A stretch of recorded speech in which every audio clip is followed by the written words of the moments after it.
For a long time, if you were a DO, you could only practice in DO hospitals, and licensure in many states was different.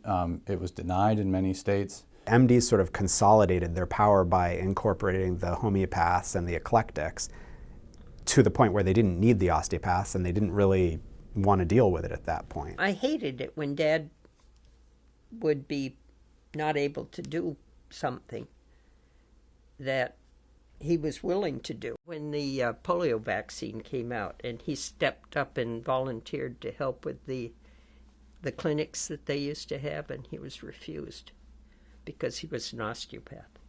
He couldn't give an injection. He was an asthmatic. He gave himself shots all the time.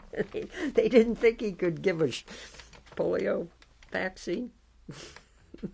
Carlton Harrington was a guy who was a 70-year-old physician when I first was an intern at Brighton.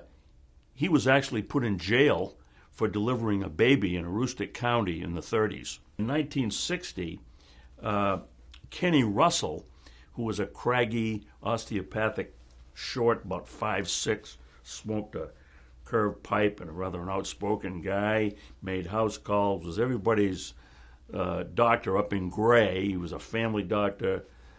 And he was the county medical examiner and for Cumberland County, and there was a suspicious death under the turnpike where a body was found, so he was called as the medical examiner. He examined it and said, this needs a forensic pathologist because there's foul play here, and we need a forensic pathologist to look at the body.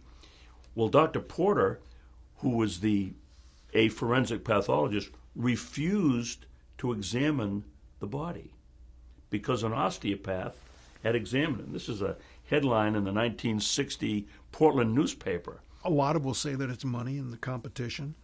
That's an easy answer.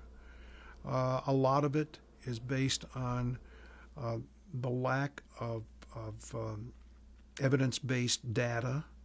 I can recall that I tried to apply for staff privileges in this hospital.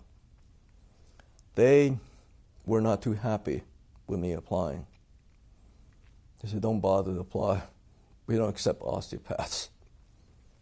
They developed this elitism and arrogance, if you will, that they were superior and nobody else was going to infringe on their area of expertise or their area of delivery of care.